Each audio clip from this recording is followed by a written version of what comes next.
The Whispers of Morrow Hill. The clock struck 2:47 a.m. when Abigail Harper opened her eyes. The room was black, not just dark, but oppressive, thick, a blackness that seemed alive. Abigail held her breath and listened. There it was again. The scratching, soft at first, barely more than a rustling against wooden boards. But then it grew. The scratching seemed to move, first from under her mattress, then up the wall beside her, then across the ceiling directly above her face. Abigail pressed her knuckles against her lips to stifle a gasp. Whatever it was trying to find something or someone. She turned her head just a fraction. The mattress springs whispered under her slight movement, and in the dim glow from the clock, she saw something that made her whole body tremble. A silhouette pressed against her bedroom ceiling, a human-shaped shadow with limbs grotesquely elongated, a torso stretched and knotted in impossible angles. For a moment, Abigail tried to convince herself it was a trick of her imagination, a nightmare overlapping reality, but then it moved. It flowed across the ceiling like a spider made of smoke, its limbs clicking against the plaster. Suddenly a voice filled her mind. Not through her ears, but directly into her thoughts. "I know you're there." Abigail tried not to breathe, tried not to move, but fear made her tremble. Whatever it was, it seemed to respond immediately, freezing in place, tilting its grotesque silhouette downward, toward her. The scratching fell silent. The room seemed to tremble under a pressure Abigail hadn't felt in years, not since that incident when she was a little girl, growing up in Morrow Hill, a forgotten town surrounded by forests and barren fields. The incident, her family insisted never happened, the incident everyone in Morrow Hill tried to erase from memory, except Abigail. She remembered. She remembered the face that pressed against her bedroom window when she was 7, a face without skin, without lips or eyebrows, just a raw, bloody visage with piercing black eyes, a face that seemed to come from something older than the town itself. Now it was back. Whatever it was, it hadn't forgotten Abigail Harper. As Abigail lay there paralyzed by fear, a chorus of tiny scratching sounds rose up all around her, under the mattress, against the baseboards, across the ceiling. 100 invisible creatures closing in. She pressed her hands against her ears, trying to block it all, trying to pretend it was a dream. But when she opened her eyes, the silhouette was gone, and in its place stood something else, a man-shaped shadow at the foot of her bed, taller than a person should be, its form shifting and rippling, its face hidden in a hood of pure black. Then it whispered a single word, a word Abigail hadn't heard in years, a word that seemed to illuminate all the hidden horrors of her past in an instant. Gate. Abigail Harper felt her soul tremble. Whatever gate meant, whatever it opened, it was something she hadn't finished closing.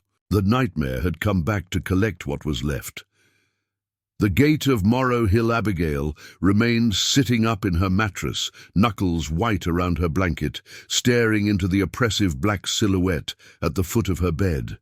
The word it whispered, Gate, seemed to hang in the air, a physical thread tying her directly back to a past she hadn't confronted in years.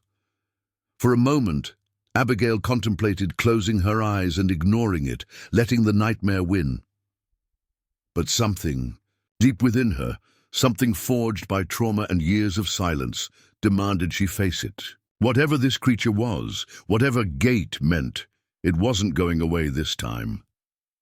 As her fear turned into a shaky resolve, Abigail pressed her feet to the icy wooden floorboards and stood up. The silhouette remained, taller now, growing and shifting against the dimly glowing clock on her nightstand. 2:47 a.m. seemed to be its eternal hour. Who are you?" Abigail whispered, her voice barely more than a tremor. The silhouette remained silent. Instead, it raised a grotesque, multi-jointed arm and pressed a single finger against Abigail's forehead. The moment it made contact, a rush of memories and scenes, not her own, flowed into her mind. Flames consuming houses, children crying in the ashes, a barren field under purple-black skies, a massive wooden gate taller than a church, its two leaf-like doors slowly swinging. Inward, a chorus of voices, 1,000, 1,000,000, begging for release. Abigail fell backward, tearing away from its touch, landing hard against her mattress. The silhouette remained, unfazed, and then it dissolved into pure shadow, seeping into the floorboards, gone without a trace. For minutes afterwards, Abigail remained sitting there in shock, her pulse hammering in her ears. Whatever it was, it hadn't come to harm her directly. It seemed more a warning or a summons. She turned on her bedside lamp. The weak yellow glow fell across her small, dimly furnished room. A mattress, a wooden dresser, a stack of notebooks filled with years of her dream recordings. Abigail crossed the room and opened the bottom drawer. Inside were her most intimate belongings, a leather-bound journal, a photo album, and a small rusted key, a key that belonged to a gate that no one in Morrow Hill was supposed to remember. Her hands trembled as she pressed the key against her forehead. She hadn't meant to keep it. Her foster parents made sure all the children were removed from the Harper homestead after the incident. But somehow Abigail had kept it, hidden it, and carried it all these years. Flipping through her photo album, Abigail pressed a Polaroid photo to her lips. The photo was of her, at age 7, standing in the Harper's backfield with her twin brother Thomas. His face was blurry, as if the camera hadn't quite captured him. Abigail pressed her thumb against the smeared image. A feeling of icy emptiness flowed through her, a void in her soul where Thomas should be. It took you. It took Thomas. For years, Abigail insisted to herself it hadn't. That Thomas was gone in an accident, a fall from their rooftop, a convenient story the adults of Morrow Hill constructed. But Abigail remembered the moment Thomas crossed the fence, opened the gate, and something came through and stole him. She turned the photo over. There were words scrawled in shaky black ink, "Don't forget the gate." Suddenly her phone buzzed against her dresser, a single text from an unknown number, "It's time." As Abigail pressed the phone to her forehead, trying to calm herself, a chorus of memories flowed back. The face without skin, the purple-black. Heavens, the hidden gate in the Harper field, whatever fell through it all those years ago, it remained in this world. And now it was calling her back. The long road back to Harper Field, Abigail pressed the phone against her forehead, trying to absorb what the message meant. It's time. It seemed impossible. Years of silence, years of running from the past. And now something was insisting she come back, that she confront whatever it was she'd kept buried in her soul. Her hands trembled as she turned the phone over and pressed it back to life. The text was gone, the messages were erased, the phone's memories scrubbed clean, as if it hadn't gotten it at all. Abigail tried dialing back, texting, "Who is this?" But her messages fell into a void. For a moment, Abigail contemplated staying in her small, dimly lit home. She tried to tell herself it was a trick, a nightmare, a coincidence. But deep in her soul, a quieter, more elemental knowledge gnawed at her resolve. Whatever it was, it wouldn't let her stay here safely. It would find her wherever she went. She turned back toward her dresser and pressed her thumb against the photo of her and Thomas, a photo taken just days before the incident. His face seemed less smeared now, more defined, as if whatever was blocking her view were lifting. That made Abigail's stomach knot. It meant something was shifting, something was already in motion. Slowly, deliberately, Abigail opened the bottom drawer and retrieved the rusted key. It was small, made of black iron, with a strange rune-like marking on its handle. The marking seemed to glow faintly under her fingertips, a purple-black luminescence that hadn't been there a moment before. whatever magic or curse it held. Abigail Harper was tied to it. It's time. The phone's message seemed more a command than a warning. Whatever remained of Thomas, whatever fell through the gate all those years ago, it was waiting. Abigail pressed a few essential items into a leather knapsack: the photo album, the leather-bound journal, the key, then turned off all the lights in her home and walked outside into the chilly Morrow Hill night. The town seemed abandoned under a purple-black sky. The few houses still occupied were dark, their windows black. The only light came from the weak lamps that lined Main Street, casting dim yellow pools upon the pavement.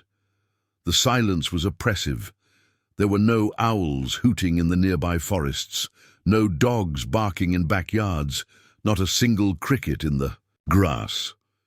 It was as if the whole town was holding its breath. As Abigail walked toward Harper Field, the place where her family's homestead once stood, the silence seemed to deepen, to grow heavy around her.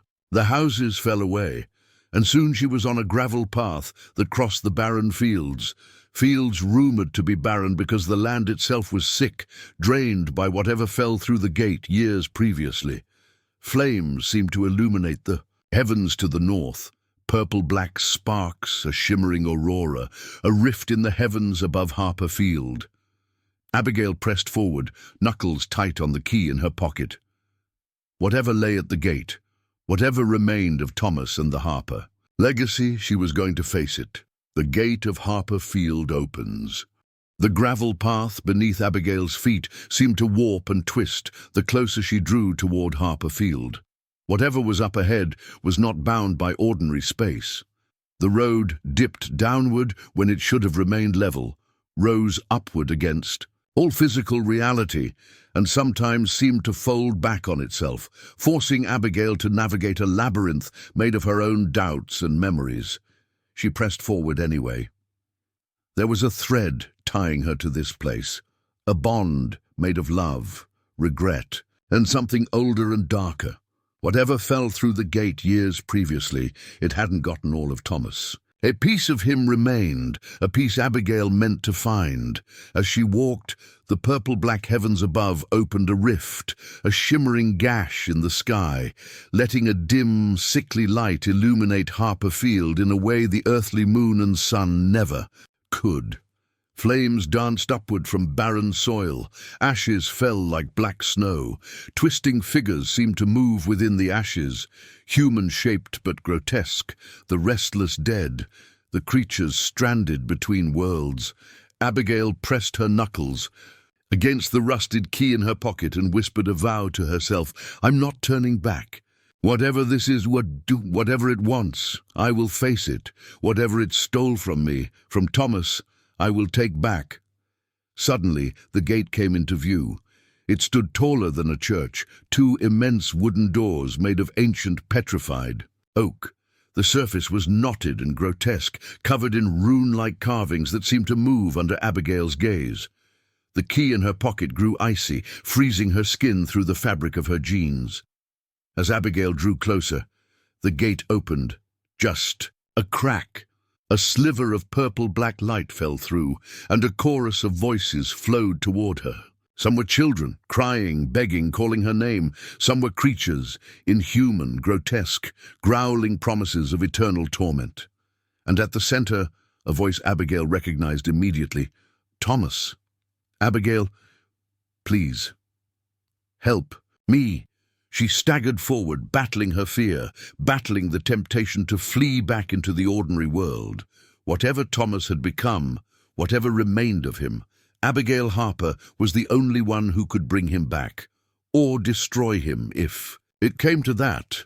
Beyond the gate, Abigail pressed forward, ignoring the chorus of grotesque promises and anguished pleas that flowed from the crack in the gate. The icy key seemed to grow heavier in her pocket, a literal anchor tying her soul to whatever lay on the other side.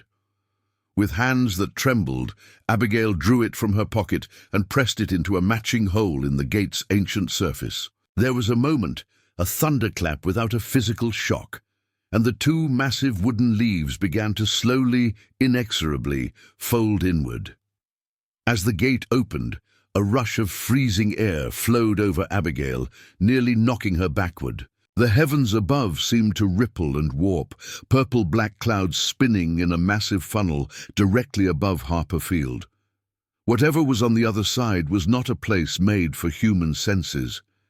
It was something else, a nightmare made manifest. Behind, the gate, Abigail saw. A barren mirror world, a grotesque reflection of Harper Field, where the grass was black and brittle, the trees were leafless, knotted monstrosities, and the sky glimmered purple-black with strange, luminescent sparks. Adrisiad to seize in tWatchAlone. Creatures, human-shaped but not human, walked in the distance, restless and aimless, stranded in a limbo between life and death. And at the center stood Thomas, or what remained of him. His silhouette was taller, thinner, less human, a grotesque hybrid of her twin and something else, something that fell through the gate all those years ago and merged with him.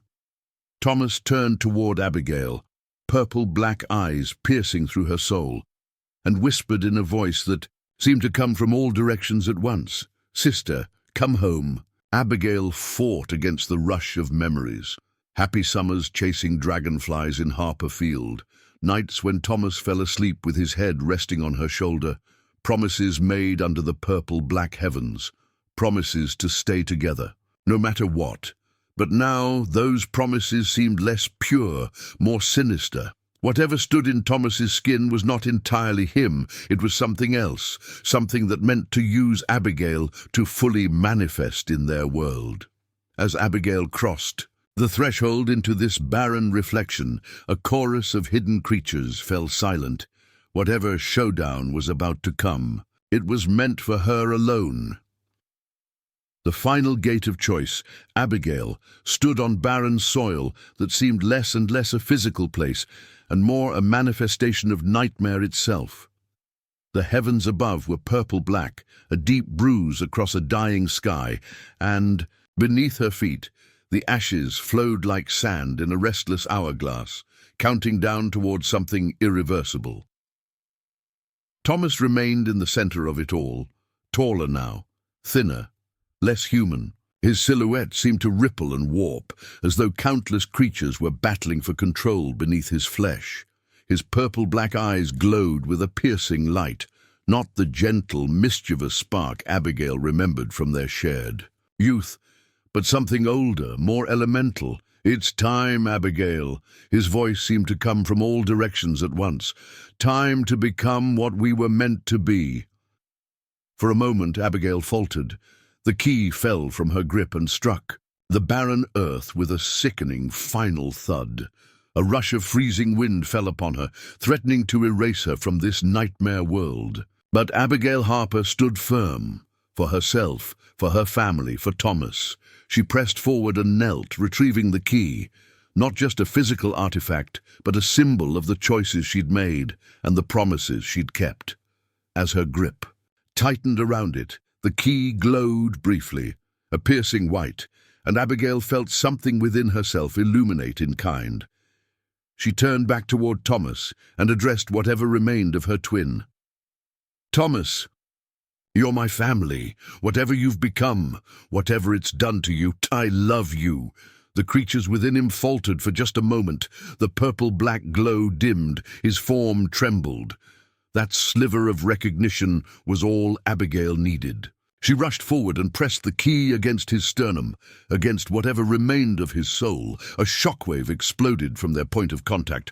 Pure light, battling pure shadow, tearing through Harper Field, through the heavens above, through Abigail's own soul.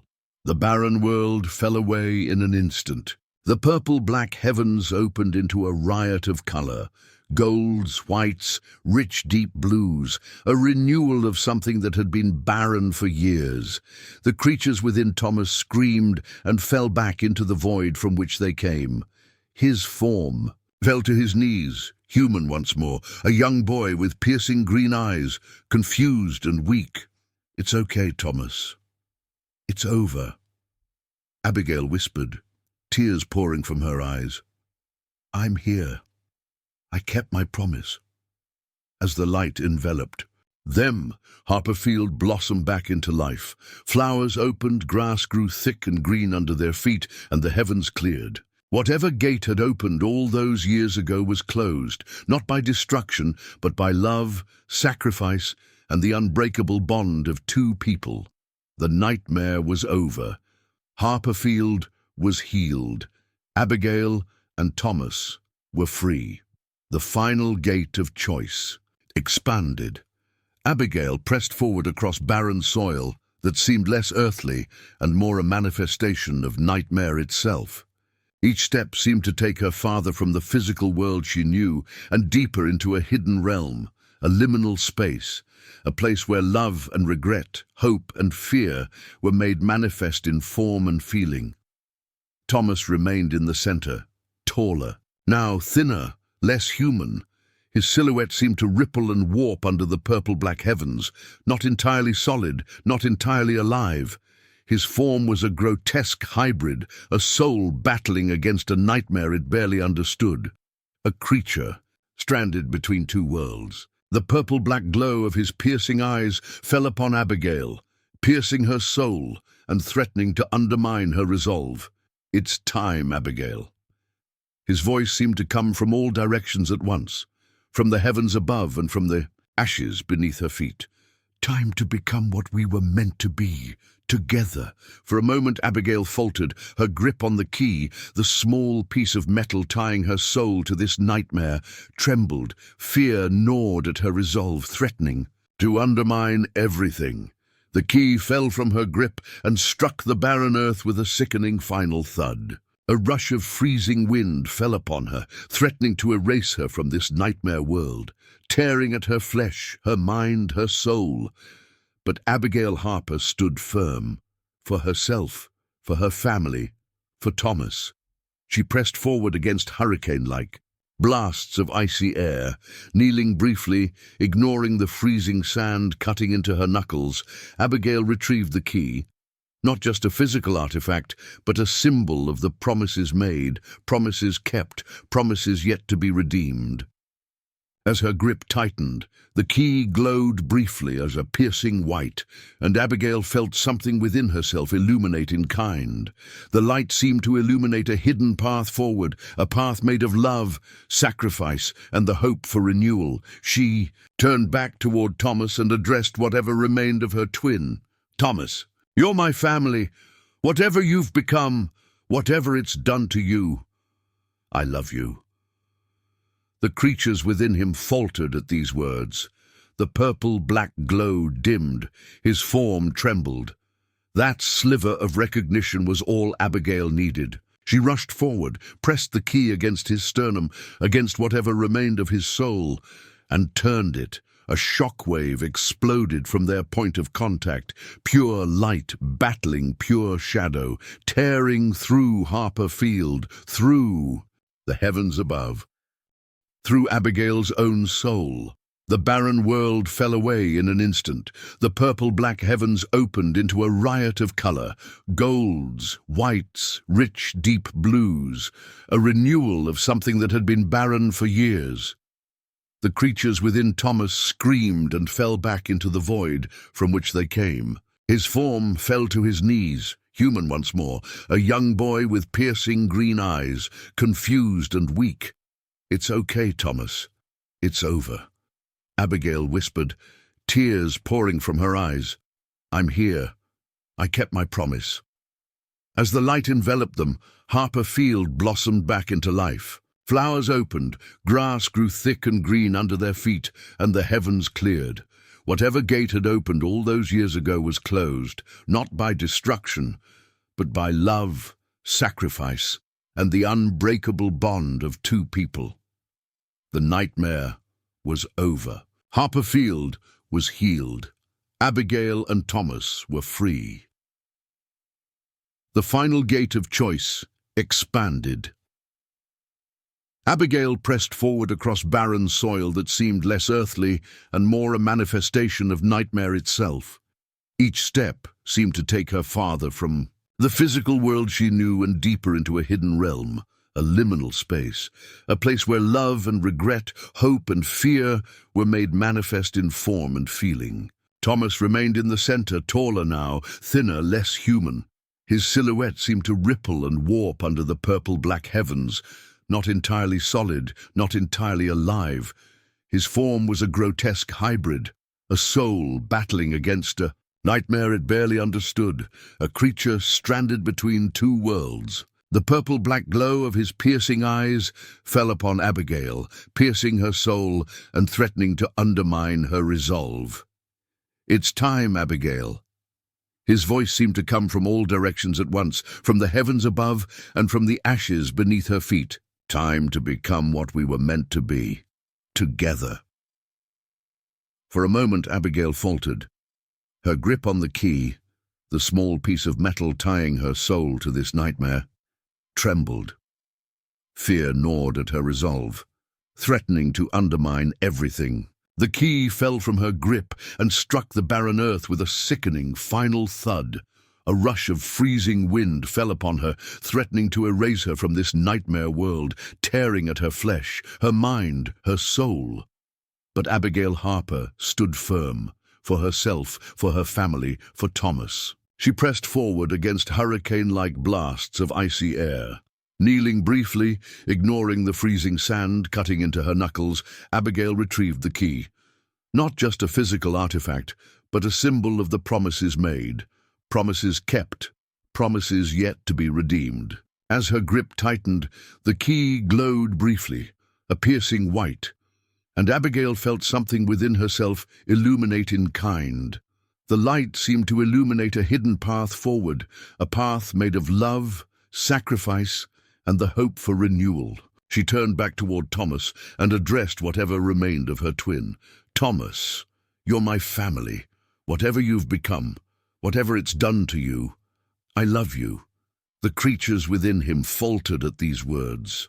The purple-black glow dimmed, his form trembled. That sliver of recognition was all Abigail needed. She rushed forward, pressed the key against his sternum, against whatever remained of his soul, and turned it. A shockwave exploded from their point of contact. Pure light, battling pure shadow, tearing through Harper Field, through the heavens above, through Abigail's own soul. The barren world fell away in an instant. The purple-black heavens opened into a riot of color, golds, whites, rich, deep blues, a renewal of something that had been barren for years. The creatures within Thomas screamed and fell back into the void from which they came. His form fell to his knees, human once more, a young boy with piercing green eyes, confused and weak. "It's okay, Thomas. It's over," Abigail whispered, tears pouring from her eyes. "I'm here. I kept my promise." As the light enveloped them, Harper Field blossomed back into life. Flowers opened, grass grew thick and green under their feet, and the heavens cleared. Whatever gate had opened all those years ago was closed, not by destruction, but by love, sacrifice, and the unbreakable bond of two people. The nightmare was over. Harper Field was healed. Abigail and Thomas were free to live, to grow, and to remember their past without letting it define their future. Hand in hand, the two walked back toward home, not the barren nightmare Harper Field had become, but the rich, vibrant place it was meant to be. As the purple-black heavens dissolved into a clear blue sky, Abigail felt peace for the first time in years. Whatever lay ahead, whatever struggles remained, she and Thomas would face them together. Whatever horrors tried to come between them, their bond, forged in love, sacrifice, and renewal, would be enough. Return of the Harper twins as Abigail and Thomas walked side by side away from Harper Field, a place made barren by nightmare and reborn by sacrifice. The two felt a strange mixture of peace and unease. The heavens were clear now. The purple-black, horrors gone, the oppressive heavens gone with them. But something remained, something more subtle, a thread tying them back to what had happened, a lingering feeling that their nightmare was not entirely finished. The path back to Harpertown seemed different.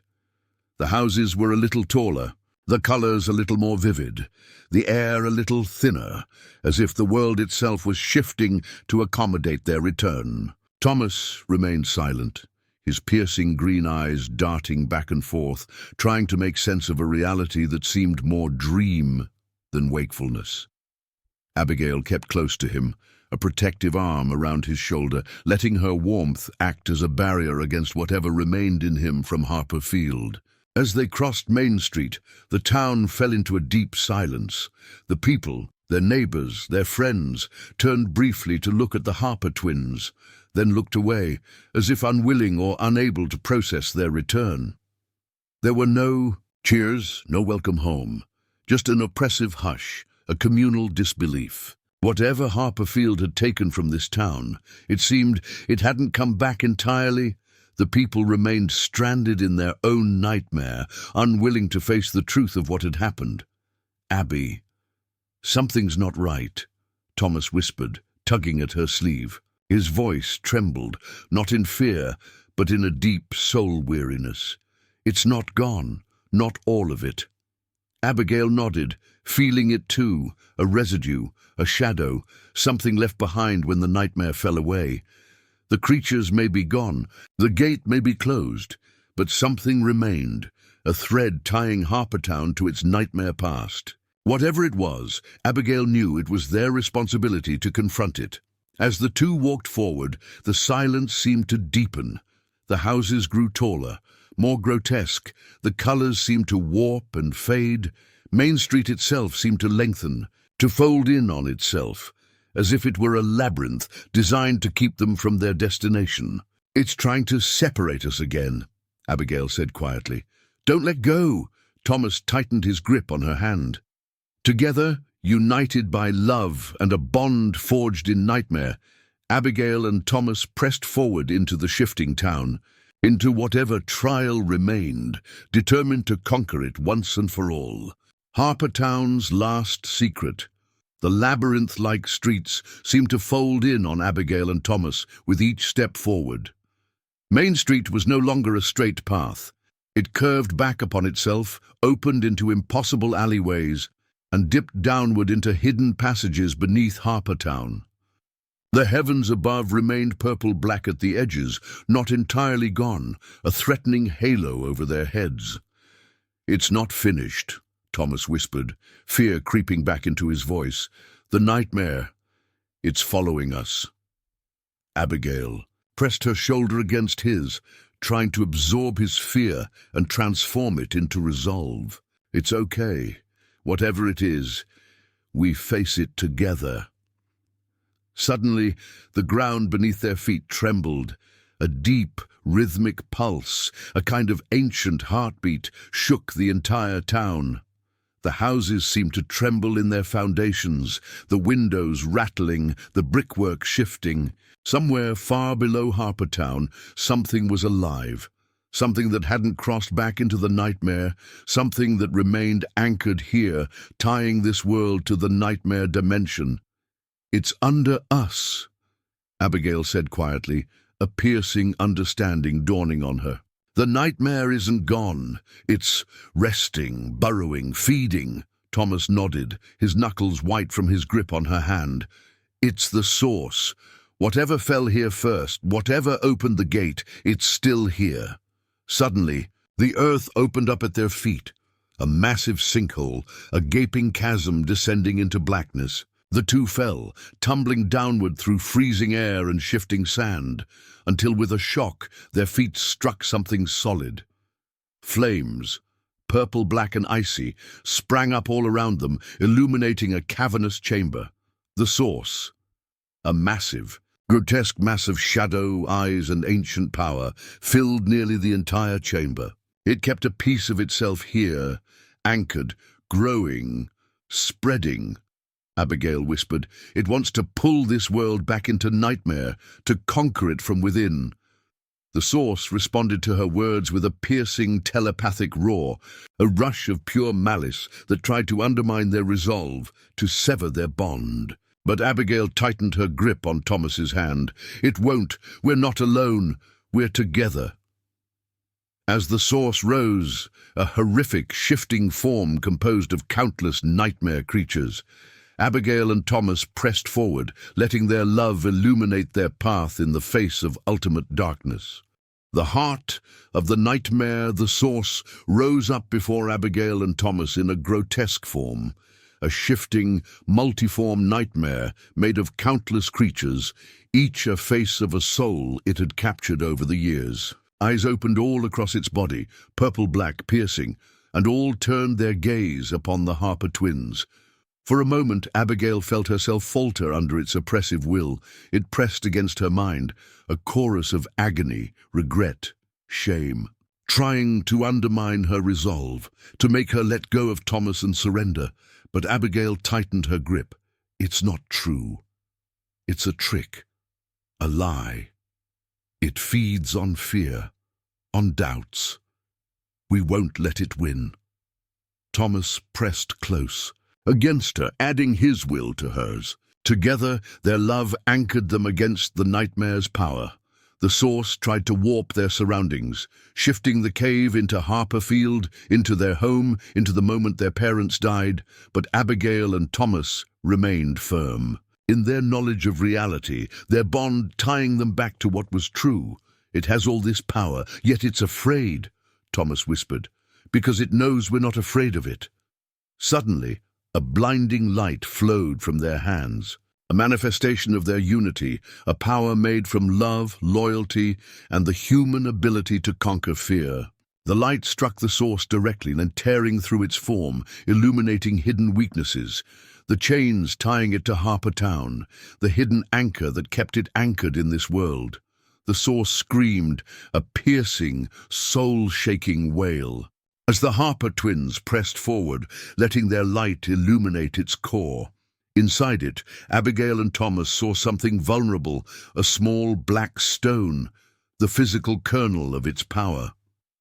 This was the nightmare's true form, not some sprawling monster, but a piece of pure shadow, a remnant from a time before the world was made. With love, we destroy it, Abigail said quietly.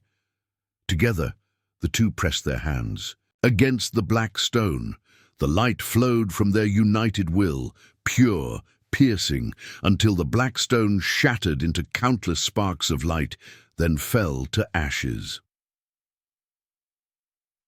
Aftermath of the fall. As the black stone fell to ashes, a shockwave rippled through Harper Town and Harper Field alike. The heavens trembled, the purple-black skies fell away, and a rush of pure, piercing light flowed upward from the source's death, spreading through the heavens and washing away the last traces of nightmare. Abigail and Thomas remained anchored in each other's hands, letting the light pass through. Them letting it illuminate their doubts, their shame, their hidden pain, and heal it. The ashes fell from their fingertips, glimmering briefly in the glow, then were gone, dissolved into pure energy. Slowly, the two opened their eyes. They were back on Main Street in Harper Town, not the labyrinthine nightmare version, but the real, ordinary town. Houses made of brick and wood, flowers blooming in their pots, children laughing in nearby backyards. The oppressive silence had gone. The people were back, alive, unharmed, their memories unfettered by the horrors that had briefly crossed their path. Some nodded warmly to Abigail and Thomas, some nodded in bewildered recognition. Whatever. Nightmare had tried to conquer Harper Town. It had failed. It's over, Thomas said quietly, disbelief creeping into his voice. It really is. Abigail nodded, letting a deep peace settle into her soul. A peace hard-won through sacrifice and unity. As the two walked side by side, hands still intertwined, Harper Town seemed to breathe again, filled with renewal and hope. Whatever future lay in store for Abigail and Thomas, it would be a future made by their choices, their love, and their ability to conquer fear together. The long road of recovery. The days that followed were a strange mixture of peace and recovery. Harper Town seemed reborn, awash in a renewal that permeated its people and its land. Flowers blossomed in abandoned pots, children played in the streets without fear, businesses opened their doors once more. Whatever nightmare had kept Harper Town stranded for years was gone, its power dispersed by Abigail and Thomas's unity and love. But recovery was not effortless. There were people whose memories remained fragmented, survivors who seemed unsure of what had been real and what hadn't. Some fell into deep sleeps and awoke confused. Others insisted something was gone from their soul, a piece removed by the nightmare's grip. Abigail made it her mission to help. She walked Harper Town streets daily, speaking quietly with the confused, the stranded, the traumatized. She listened without judgment, letting them unload their doubts and fear, and then offered something simple in return: compassion, understanding, and a sense of hope. Thomas remained by her side, his young face marked by a maturity far beyond his years. His ability to connect to people's suffering seemed, in some strange way, to heal not only them, but himself. As Abigail supported their neighbors, Thomas supported Abigail, a perfect circle of care. The Harper twins opened their home, the Harper Inn, to those without a place to stay. The inn soon filled with people stranded by the nightmare, people unsure of where their future lay. Some stayed for a few nights and then walked forward, supported by Abigail's compassion and Thomas's resolve. Some remained, choosing Harper Town as their new home, a place to start anew. Slowly, piece by piece, Harper Town came back to life, not exactly the way it was before, but in a form made rich by renewal, unity, and hope. The nightmare had tried to destroy it, to undermine its soul, but in the end, it made the town and its people more compassionate, more connected, more human. Whispers of a new threaters. Harper Town blossomed under the Harper twins' care. Abigail and Thomas fell into a new rhythm, a quieter, more purposeful life. They opened Harper Inn's dining room to serve communal breakfasts. Abigail started a small garden in the back.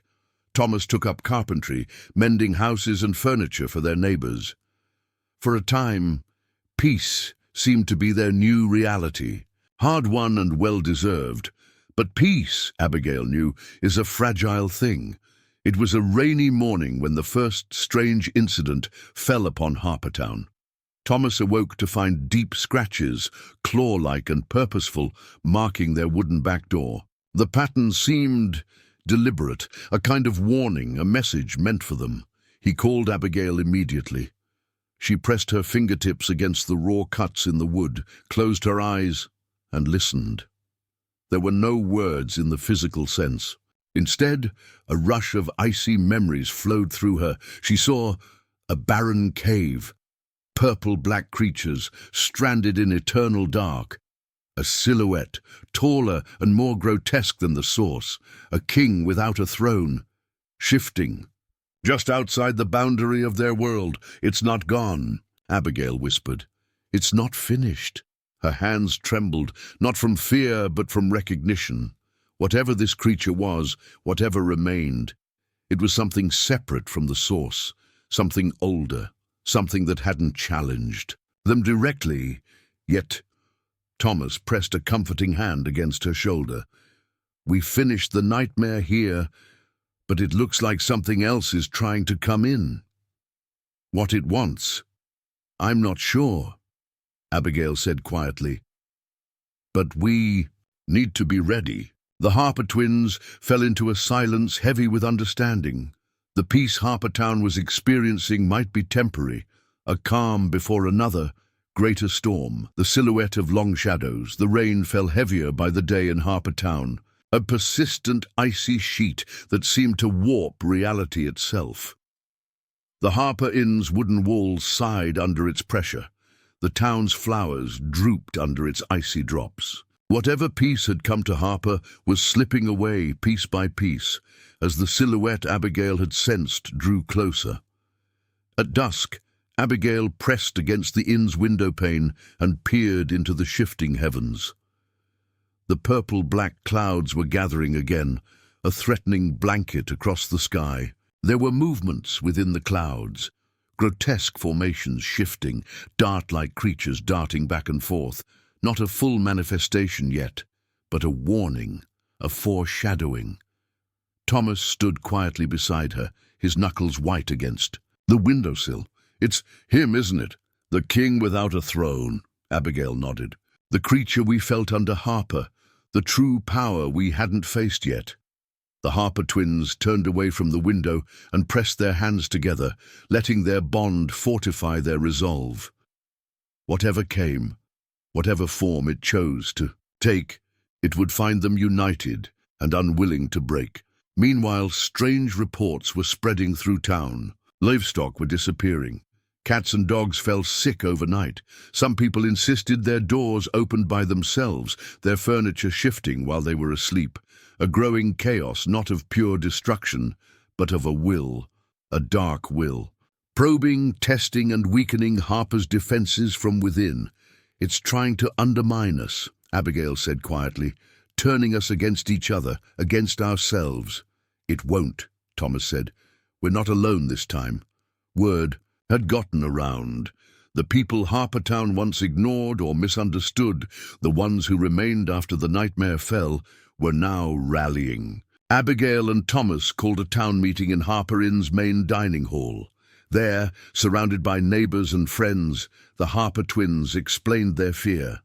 The king without a throne, a power older and more calculating than the source, and asked for unity in the face of danger. Some were afraid, some were unsure, but many nodded in solidarity, willing to face whatever came together.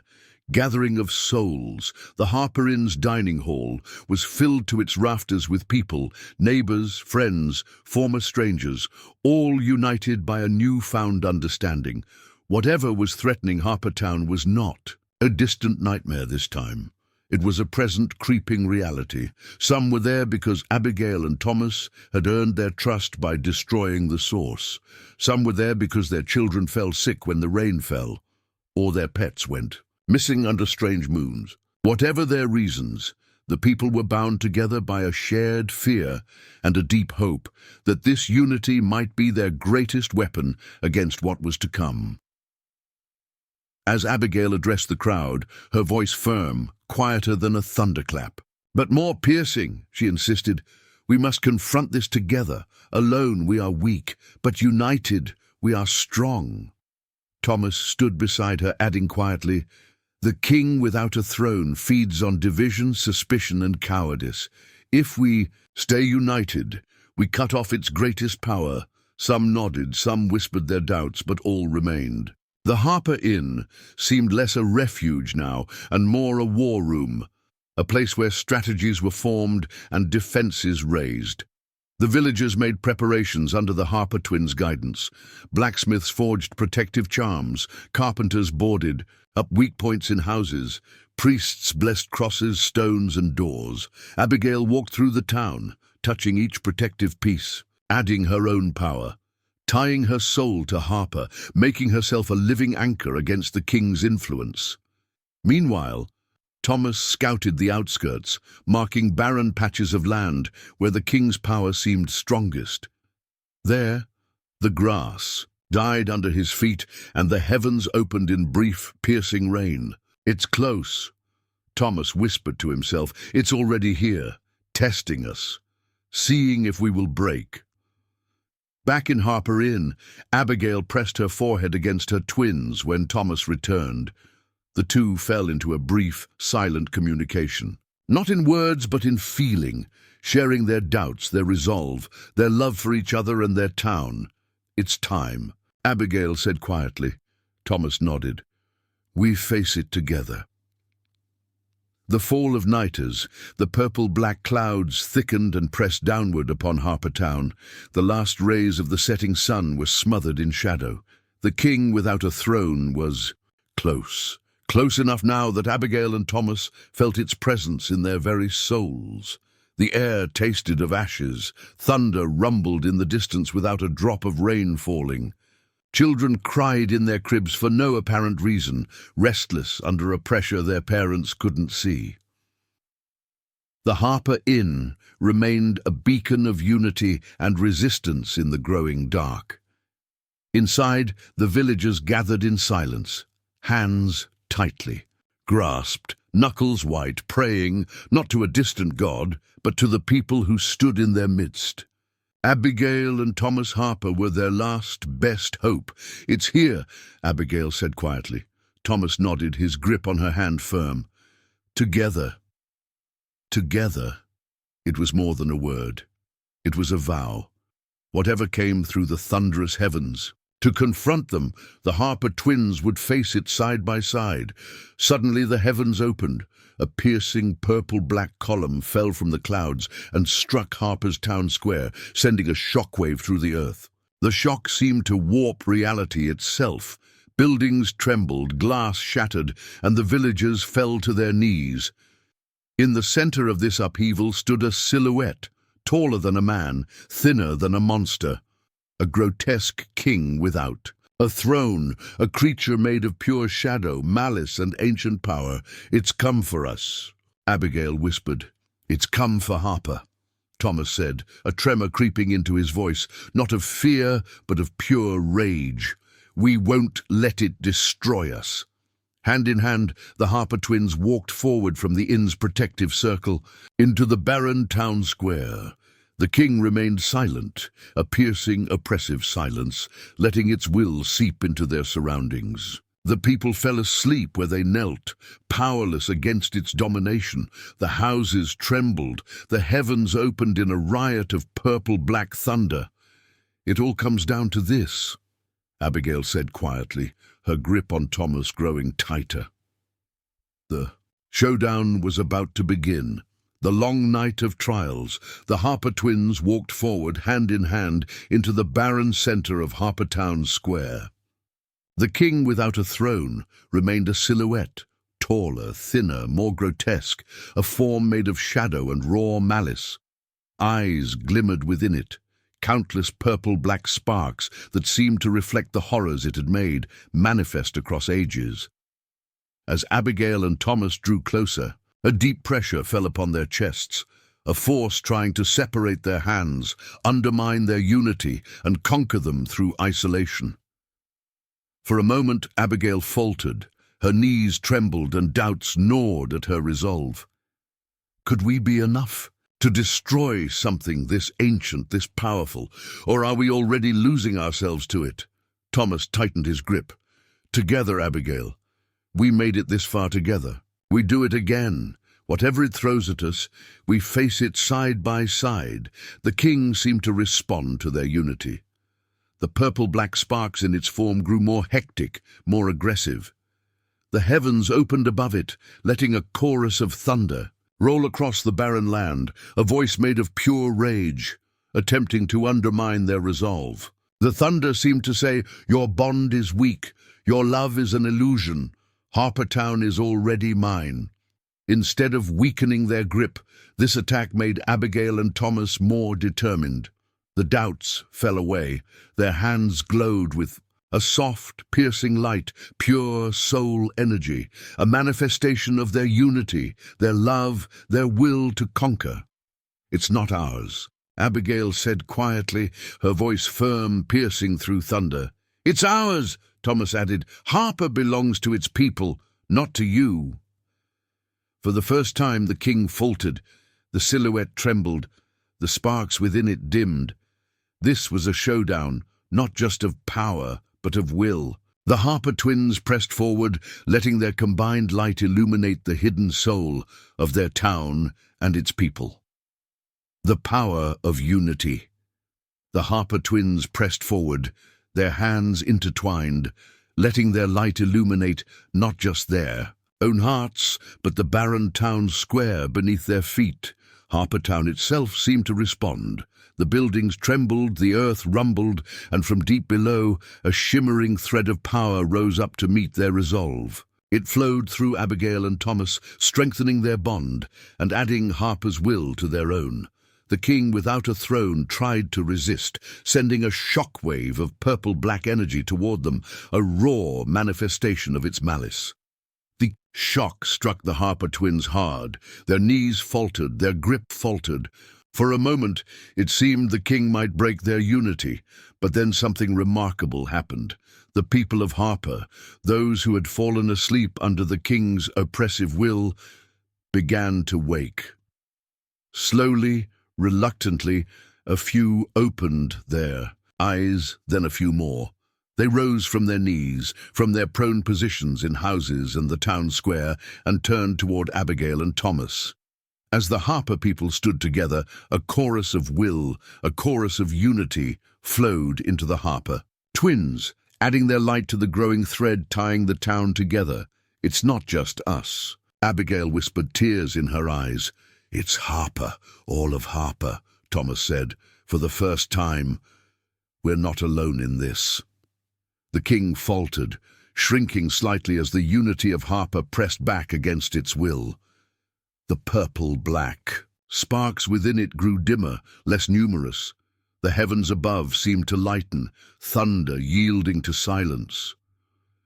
The showdown was not over, not yet, but Harper was turning the tide. The fall of the Shadow King. The Harper twins stood taller now, anchored not just by their bond, but by the unity of their people. Harper Town flowed through them, a deep well of hope, love, and resistance, strengthening their resolve and dimming the king without a throne. The purple-black silhouette faltered under this newfound pressure, where it had previously seemed eternal and unconquerable. It now trembled, its form losing definition, its power diffused by countless human hearts beating in unison against it. "It's falling," Abigail whispered, a spark of hope creeping into her voice. "It's losing its grip," Thomas nodded, adding quietly, "Together, we can destroy it once and for all." The Harper twins raised their hands, letting the light within them grow. The unity of Harper flowed through their veins, transforming their pure will into a blinding beacon, a piercing ray, directed straight into the king's core. For a moment, silence fell. Then, with a chorus of anguished wails, 1,000 years of rage, domination, and tyranny, the king without a throne dissolved into shimmering ashes. The purple-black sparks fell like dying embers to the earth and were gone. The heavens opened, the thunder fell silent, the oppressive clouds dissolved into a clear, starlit sky. Harper Town remained united, alive, and free. The aftermath of darkness.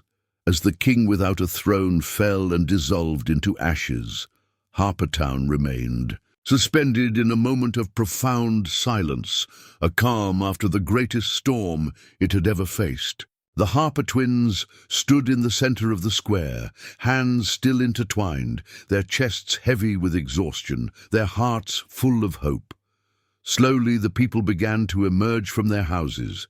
First a few brave souls, then many, forming a protective circle around Abigail and Thomas. Some fell to their knees in relief, some cried, some simply pressed, their hands together in silent thanks. The Harper twins nodded, honoring their unity, their sacrifice, their ability to conquer fear through love. The heavens remained clear. The oppressive clouds were gone. The purple-black sparks had all fallen and dissolved into the earth, powerless to harm Harper again. The king without a throne was gone, not banished, not asleep, but gone. The people were free. "It's over," Abigail said quietly, more to herself than anyone else. "It's over because we stood together." Thomas nodded, smiling, through his tears. "For Harper. For Harper." Abigail whispered in return, as the first rays of dawn fell upon Harper Town, touching the ashes where the king fell. A new era began, a time of rebuilding, renewal, and peace. Harper was not defined by the horrors it had faced, but by the unity it had shown in overcoming them. A new dawn for Harperers. The first light of day glimmered across Harper Town, touching rooftop by rooftop and warming the ashes where the king. Without a throne fell, a deep peace settled over the people. Harper was a town reborn, a place that had faced unimaginable darkness and come through it, not by brute force or a powerful artifact, but by unity, love, and the will to conquer fear together. The Harper twins walked side by side through the main square, their hands no longer needing to grip in urgency, but resting against each other in a comfortable, enduring bond. The people nodded in acknowledgement as the two passed, not in adoration or fear, but in deep, sincere respect. "It feels different now," Abigail said quietly.